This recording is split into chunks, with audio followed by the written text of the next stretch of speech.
성경 말씀 마태복음 14장 22절에서 36절까지의 말씀입니다. 같이 읽겠습니다. 예수께서 즉시 제자들을 재촉하사 자기가 무리를 보내는 동안에 배를 타고 앞서 건너편으로 가게 하시고 무리를 보내신 후에 기도하러 딸의 산에 올라가시니라.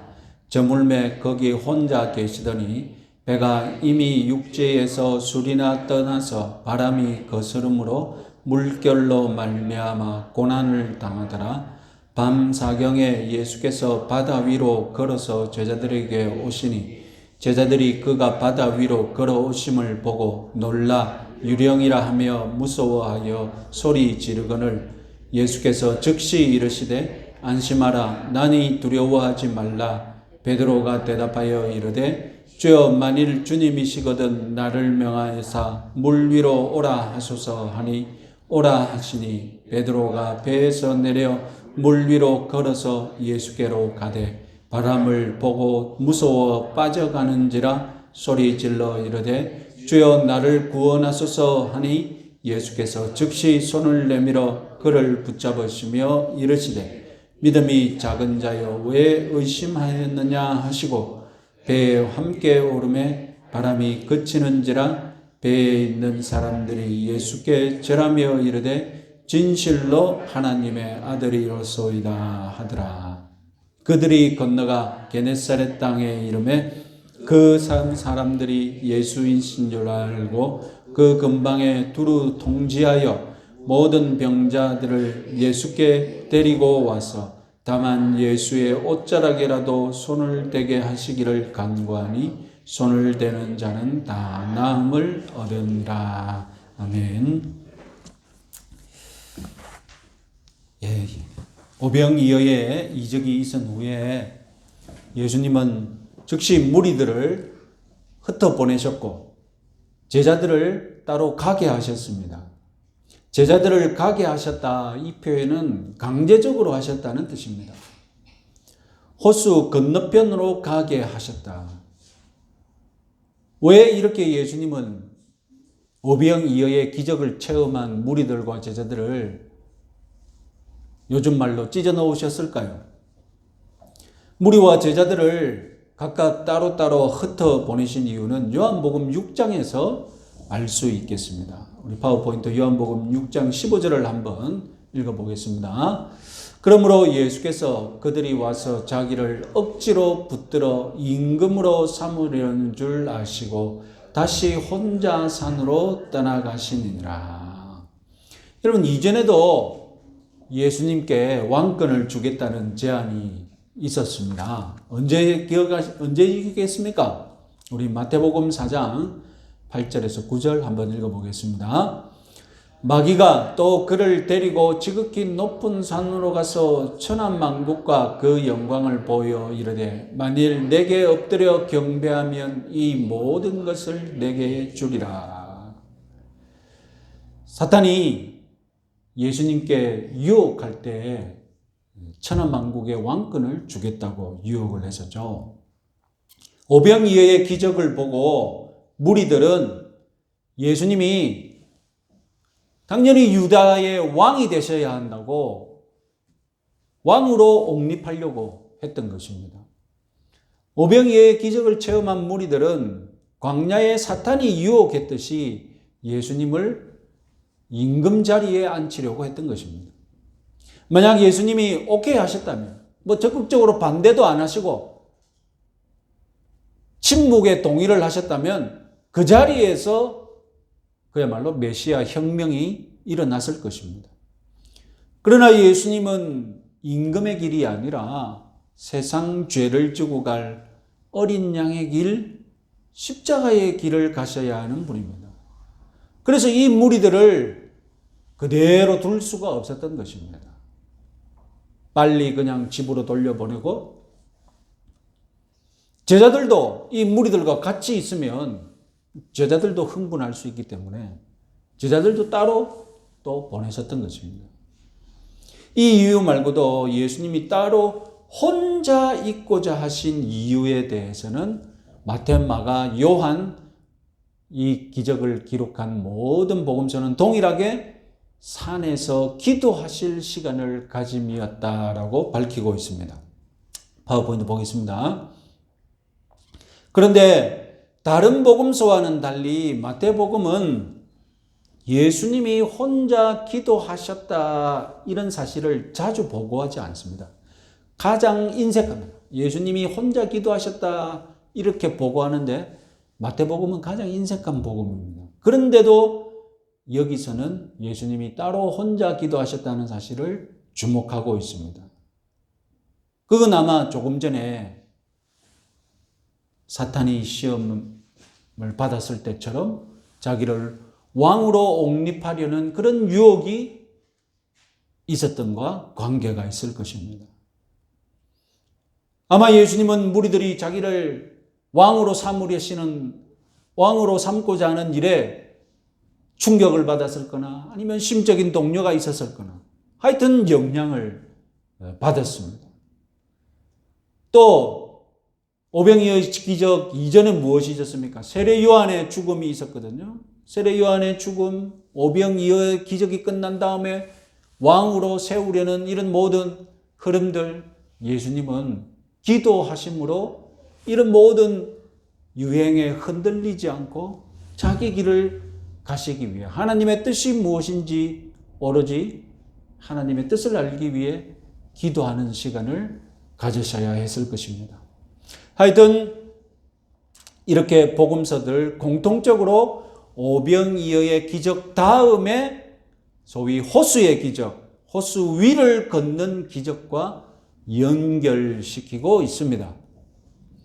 그래서 그 장소와 시간을 보면 22절에서 건너편으로 보내셨다라는 말이 되어 있는데 건너편으로 보내셨다 다음에 34절에서 제자들이 도착한 곳은 호수 서쪽 게네사렛입니다. 그러니까 마태복음에서는 오병이어의 기적이 호수 동쪽에서 일어나서 예수님이 이 오병이어가 끝나면 제자들을 호수 서쪽 게네사렛으로 보내신 것으로 기록되어 있습니다. 자, 이런 배경에서 이제 호수의 기적이 일어납니다. 마태복음이 기록한 이 호수의 기적은 다른 복음서와는 다르게 1부, 2부로 구성되어 있습니다. 먼저 1부부터 간단하니까 유명한 말씀 이야기니까 다 아시겠죠. 배를 타고 호수를 건너가다가 제자들이 역풍을 만났습니다. 마태복음 8장에서도 갈릴리 호수에 폭풍우를 만난 일화가 기록되어 있죠. 그때는 성난 파도 때문에 고생했다면 14장에서는 파도보다는 역풍을 더 강조합니다. 역풍을 만난 것으로 고생합니다. 그리고 마태복음 8장에서는 예수님이 제자들과 함께 배 안에 계시면서 주무시고 계셨지만 지금 마태복음 14장에서는 제자들만 따로 가고 있습니다. 그래서 이 두 개의 사건은 별개의 사건이지 같은 사건이 아닙니다. 자, 배를 몰기 어려울 정도로 역풍을 만났다면 돌아가야 하는데 제자들은 돌아가지 않고 강행했습니다. 여러분 어떤 상황이겠습니까?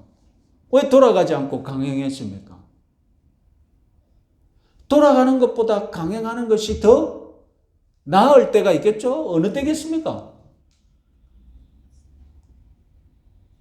언제 이런 판단을 내리겠습니까? 호숫가에서 오래 살았던 어부들인데 왜 이런 판단을 내렸겠습니까?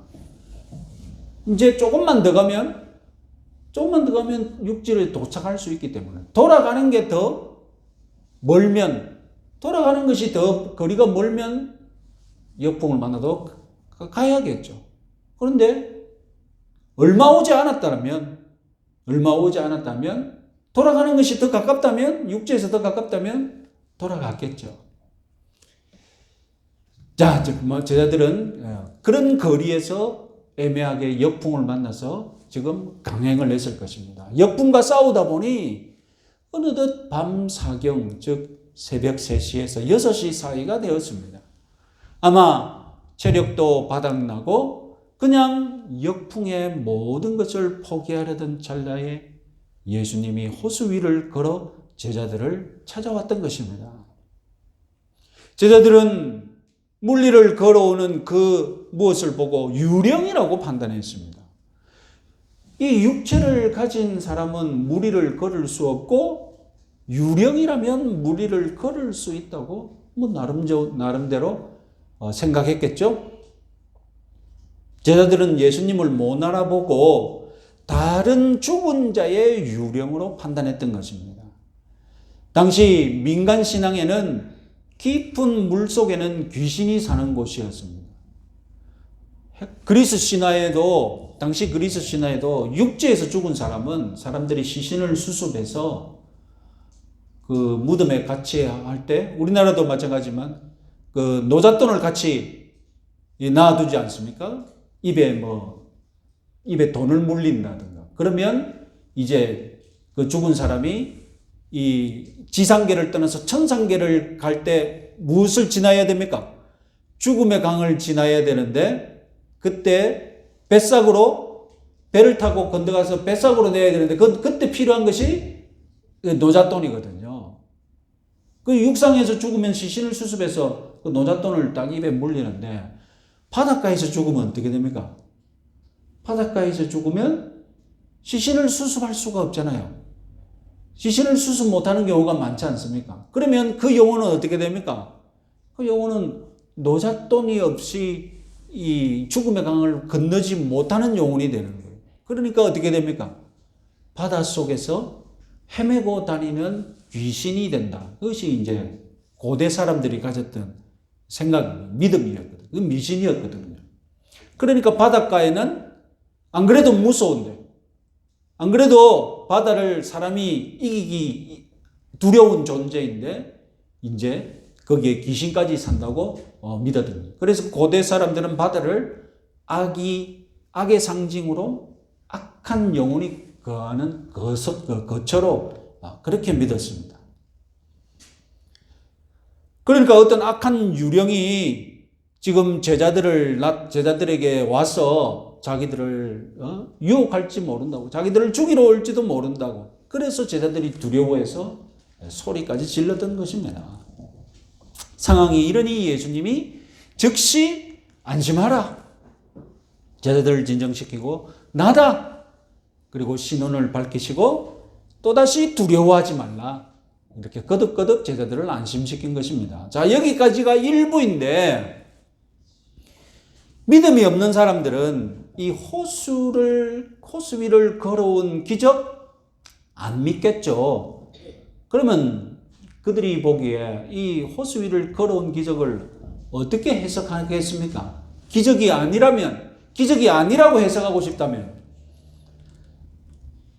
예수님이 호수 옆, 즉 해안가를 따라 걸어왔는데 제자들이 잘못 봤다. 제자들이 착시 현상을 호수가 옆을 따라왔는데 물 위를 걸어온 것처럼 잘못 봤다. 그렇게 해석하기도 하고요.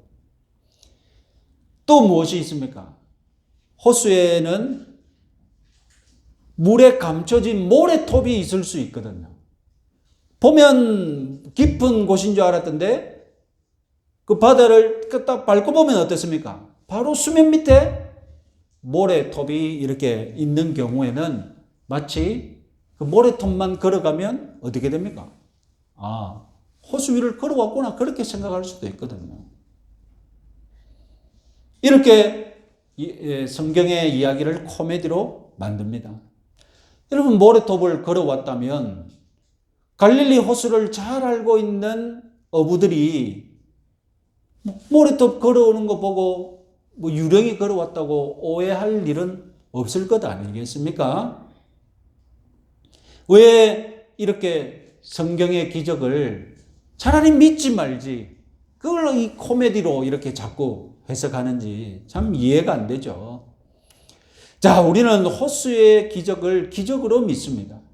기적으로 믿되 한 발 더 들어가서 그럼 이 호수의 기적을 기록한 마태복음만의 특징은 무엇인가?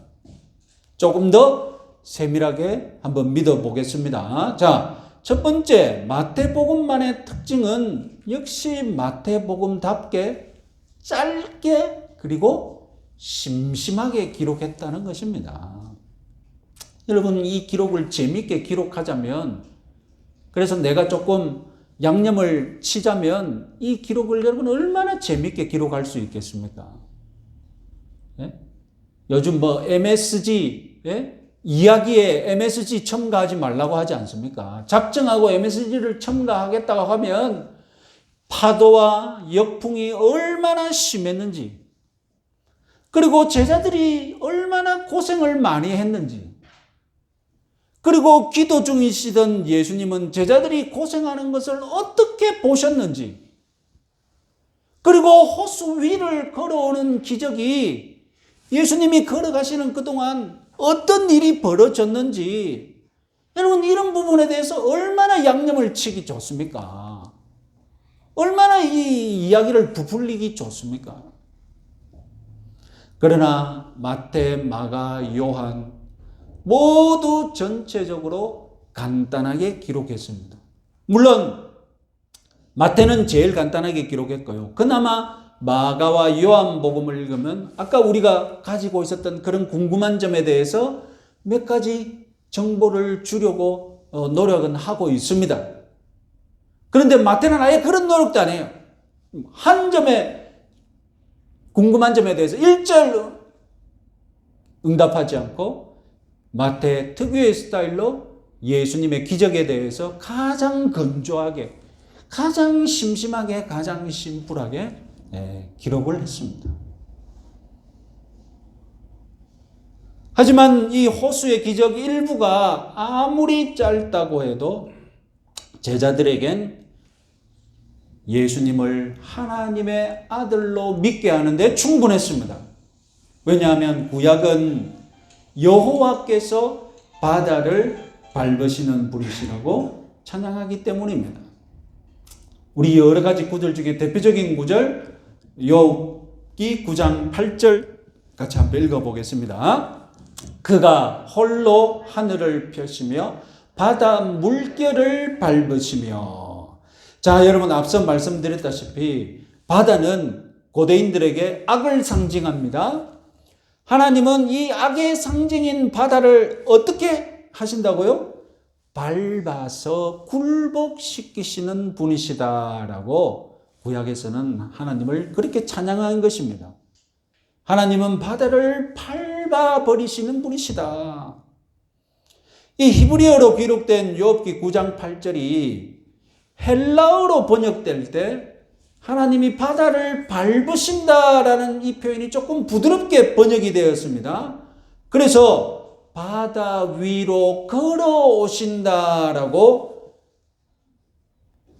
헬라어 구약 성경은 그렇게 번역했습니다. 히브리어 구약 성경은 하나님은 바다를 밟으시는 분이시다라고 했는데 하나님은 바다 위를 걸어오시는 분이시다라고 부드럽게 번역이 되고, 우리 성경 마태복음 14장 26절 그대로 하나님이 바다 위를 걸어오신다라고 똑같은 단어로 기록이 되었습니다. 지금 예수님이 제자들에게 보이신 일은 하나님만이 할 수 있는 바다를 밟으시는 분이시라는 겁니다. 그 악한 바다, 악의 상징인 바다를 하나님은 밟으셔서 굴복시키고 잠잠케 하시는 분이시다라는 것을 이 호수의 기적이 보여주고 있는 것입니다. 그러니 제자들은 이 호수의 기적이 끝났을 때 호수의 바람이 사라지고 호수가 잔잔해지자 예수님을 보고 뭐라고 하셨다고요? 하나님의 아들이시구나라는 것을 믿을 수 있었다는 것입니다.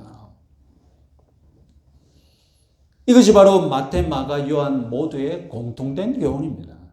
하지만 앞서 마태복음만 이 호수의 기적이 1부, 2부로 구성되었다고 말씀드렸지 않습니까? 1부까지는 마태, 마가, 요한 거의 똑같습니다.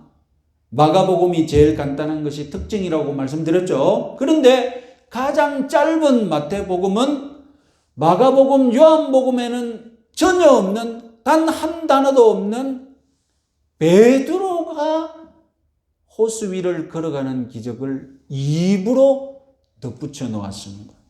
단독으로 보고하고 있습니다.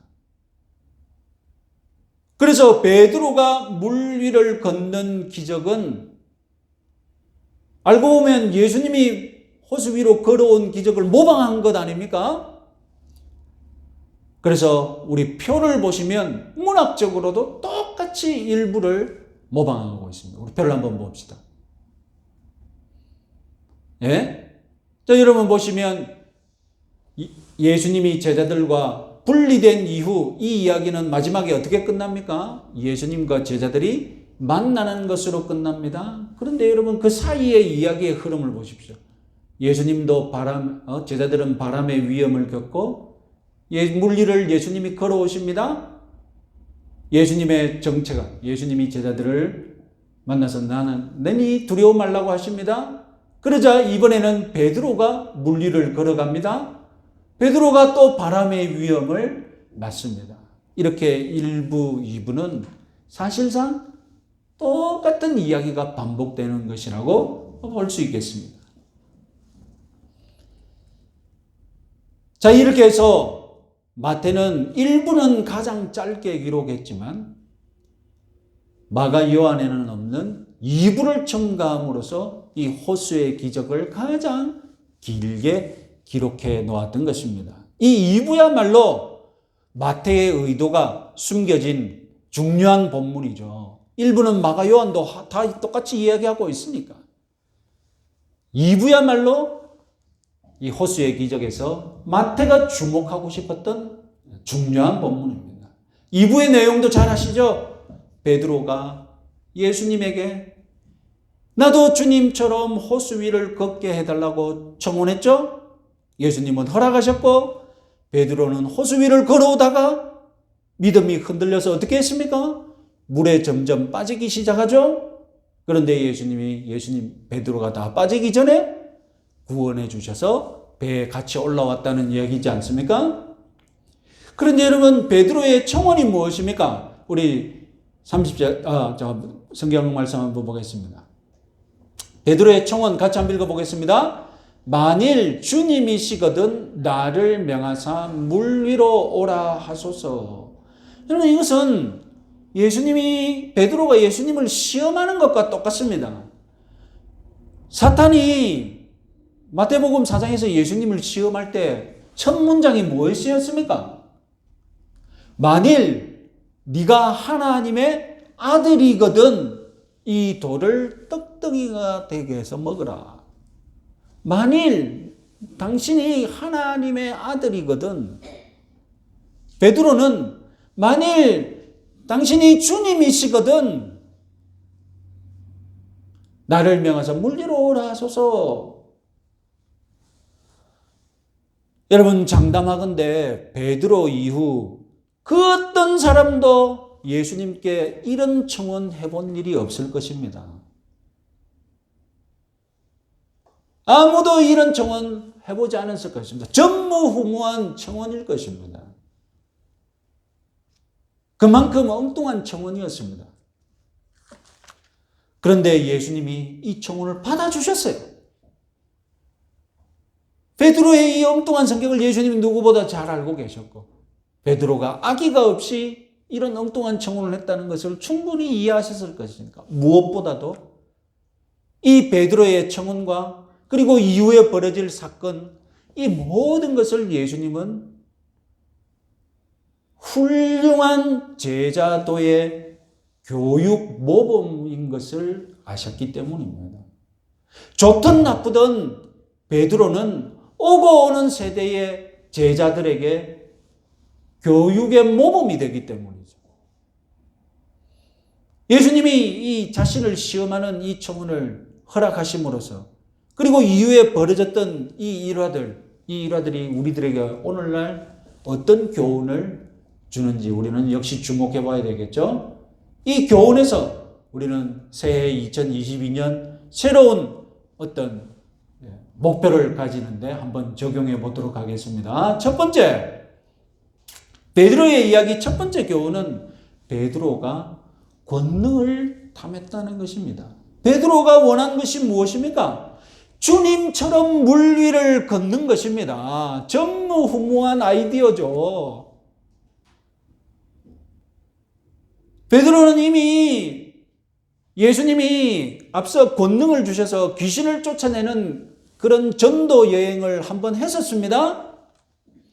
베드로가 원한 것은 그런 경험을 계속 해보는 겁니다.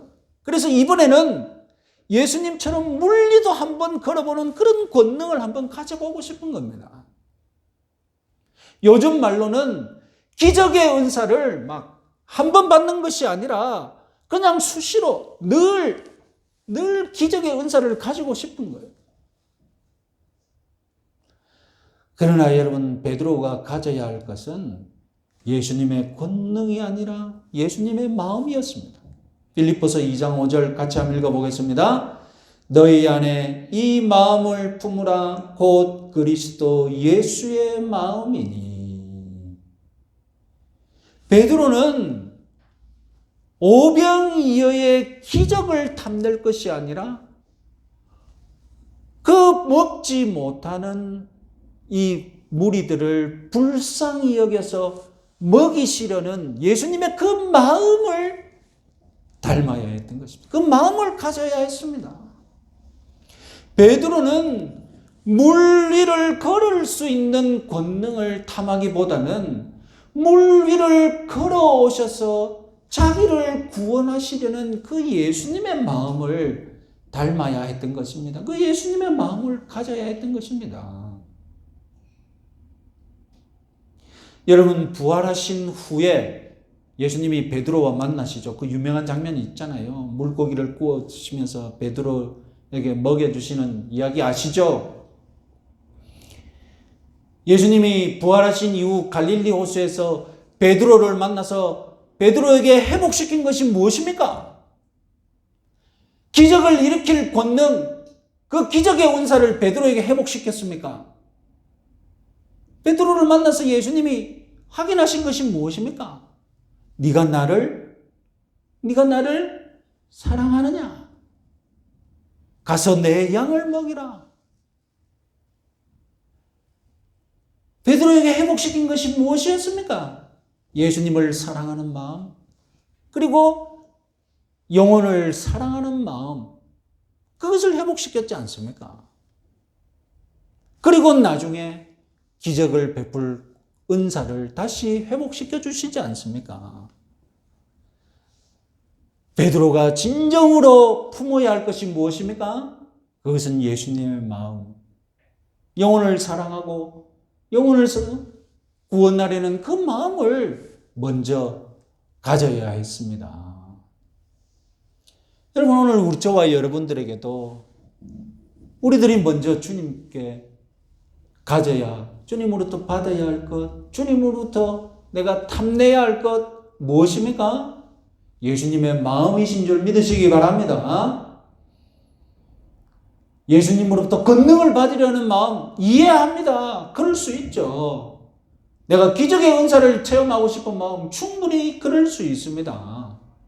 그러나 여러분, 우리 기본적으로 우리 모든 성도들이 예외 없이 주님으로부터 받아야 할 것은 무엇입니까? 주님께 본받아야 할 것, 그것은 주님의 마음이신 줄 믿으시기 바랍니다.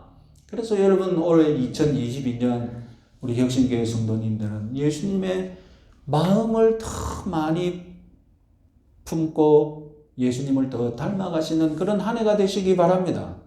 그래서 예수님의 마음, 사랑하는 마음, 불쌍히 여기는 마음, 이런 마음이 여러분 마음속에 풍성한 한 해가 되시기 바랍니다. 그래서 그러다가 하나님께서 은혜 주신다고 기적을 행할 수 있는 마음, 기적을 맛보는 마음, 그런 체험도 우리에게 일어날 수가 있는 것입니다. 권능을 추구하는 마음 이전에 우리가 먼저 추구해야 될 건 무엇이라고요? 권능을 추구하는 마음 이전에 예수님의 그 마음 자체를 우리가 먼저 본받아야 한다는 것, 올 한 해 그렇게 해서 예수님의 마음을 더 닮아가시는 한 해가 되시기 바랍니다. 자, 베드로 이야기의 두 번째 교훈. 그것은 베드로가 어떻게 실패했는가? 베드로는 왜 실패했는가? 베드로는 왜 물 길을 걸어가다가 점점 빠져두고 말았는가? 베드로는 처음에 주님만 바라보고 호수로 뛰어들었습니다.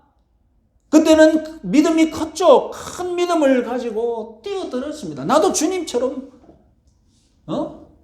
호수 위를 걸어갈 수 있어. 그러나 30절을 읽어봅시다. 30절, 바람을 보고 무서워 빠져가는지라. 주님을 잘 보고 가던 베드로에게 바람이 세차게 부는 소리가 들렸던 거예요.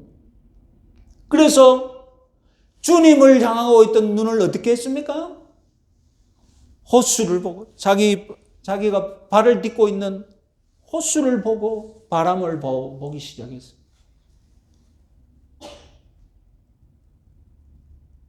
그 순간 믿음이 흔들리기 시작했어요. 앞서 큰 믿음으로 바람, 호수 이런 거 다 무시하고 큰 믿음으로 주님만 보고 뛰쳐나갔는데 시선을 호수로 돌리는 순간 이제 믿음은 작아지고 호수, 바람 이런 것들을 계산하는 합리적인 이성 이것이 갑자기 가동되기 시작한 거예요.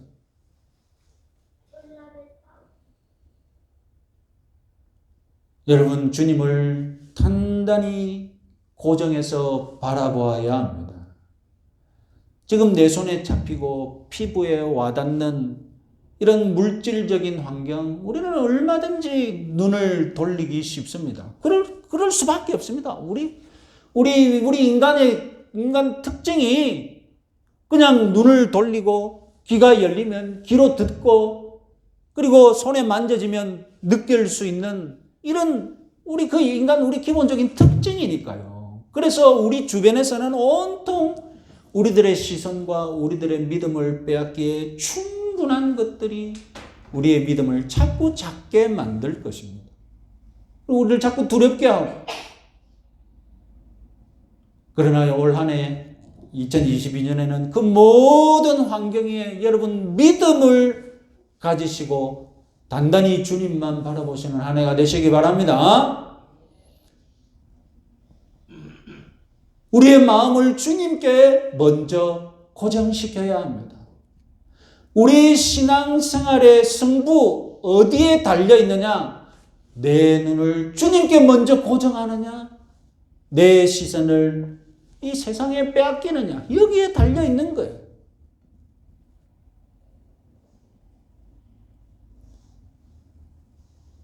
믿음이 적은 자여 왜 의심을 하였느냐? 이렇게 책망을 듣는 한 해가 아니라 믿음이 큰 자여 잘하였도다. 너는 내만 바라보고 나만 바라보고 이렇게 달려왔구나. 칭찬받으시는 한 해가 되시기 바랍니다. 자, 세 번째 교훈은 전체적으로 볼 때 예수님은 제자들을 기꺼이 호수로 따로 보내셨다는 것입니다. 이 호수의 기적은 처음부터 예수님이 작정하고 보내신 일로 시작되었다는 것입니다. 직전에 오병이어의 풍성한 잔치가 있었습니다. 예수님은 그 오병이어의 잔치를 빨리 깨뜨리시고 사람들은 다 돌려보내고 제자들을 호수로 내보내셨지 않습니까? 그리고 그 호수는 역풍이 부는 호수였습니다. 신앙생활하면 오병이어의 잔치 같은 삶이 연속으로 펼쳐지면 얼마나 좋겠습니까? 오늘도 오병이어의 잔치 맛보고 내일도 오병이어의 잔치 맛보고 2021년이 오병이어의 잔치 같은 한 해였다면 2022년도 오병이어의 잔치 같은 한 해였으면 얼마나 좋겠습니까? 그러나 예수님은 오병이어의 잔치를 끝나자마자 빨리 이 잔치 잊어버리라고 전부 다 쫓아보내시고 제자들은 역풍이 부는 바람으로, 역풍이 부는 호수로 보내신 거예요.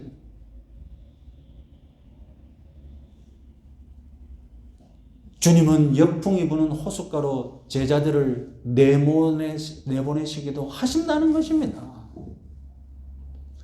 올 한 해 여러분, 혹시 주님께서 우리를 역풍 부는 호숫가로 인도하실지라도 낙심하지 마시기 바랍니다.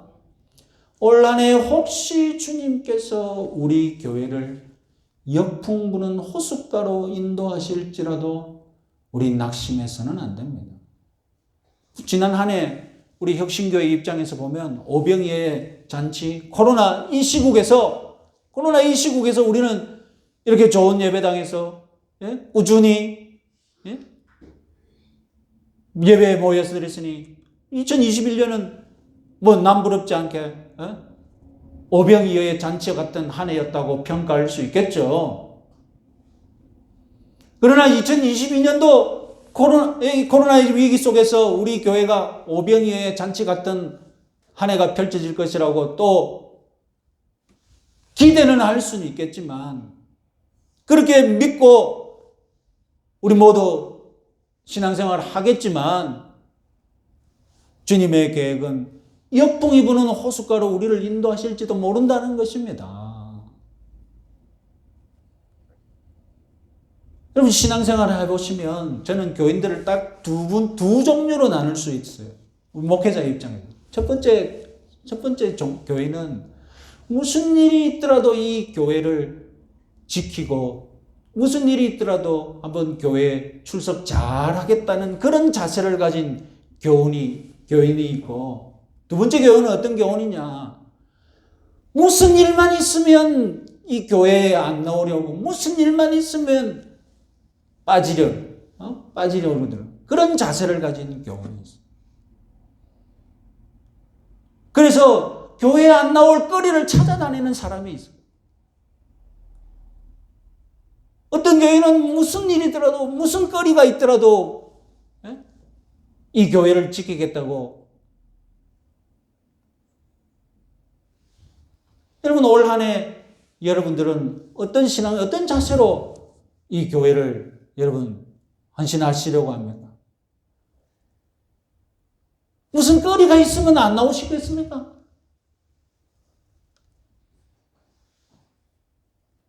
그럼에도 불구하고 신앙생활 열심히 하겠다는 그런 마음 좀 가져보시면 안 되겠습니까?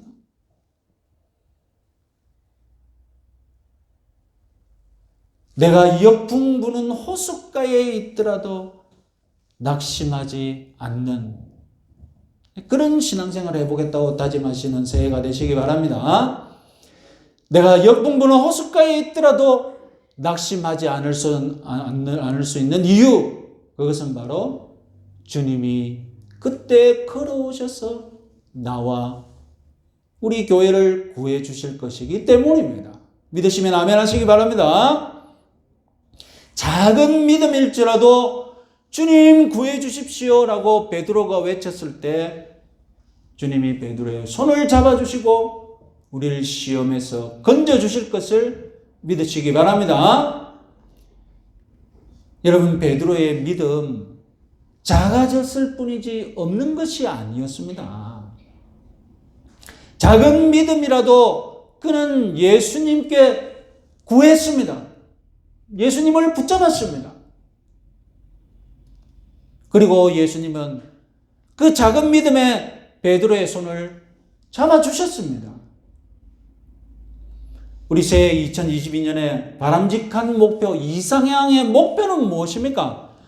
저와 여러분 모두 큰 믿음을 가지는 것이죠. 큰 믿음을 가지는 것입니다. 큰 믿음을 가지고 주님과 동행동거하는 것이죠. 그런데 여러분, 우리의 현실, 우리의 믿음이 작아지기 쉽고 실제로 작아지는 일이 빈번하다는 것입니다.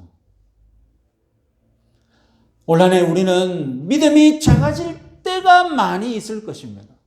충분히 그런 일이 있을 것입니다. 올 한 해 우리는 믿음이 작아지는 때를 만나는 건 이건 우리 지상에서 발을 밟고 사는 천국 백성들이 당하는 어쩔 수 없는 일이에요. 어쩔 수 없습니다. 이 성도의 현실입니다. 이 때를 실망하지 말아야 합니다. 한순간 찾아오는 시험, 나의 믿음을 작게 만드는 그 모든 시험, 그래서 내가 신앙생활의 활력을 잃을 수도 있고 내 믿음이 완전히 쪼그라들 때도 있습니다. 그러나 그 작은 믿음을 불씨 삼아서 다시 큰 불을 일으키시는 한 해가 되시기 바랍니다. 주님 구해 주십시오. 그 작은 믿음에서라도 주님의 손을 붙잡으신다면 여러분들 신앙의 불이 다시 활활 타오를 줄로 믿으시기 바랍니다. 그래서 여러분 오늘 설교 제목이 무엇입니까? 호수 위에서 동행하심입니다. 역풍 부는 호수 위에서도 주님과 동행하시는 새해가 되시기 바랍니다. 올 한 해 2022년 내가 어떤 형편에 있더라도 주님이 동행하여 주실 것을 믿는 믿음의 한 해가 되시기 바랍니다.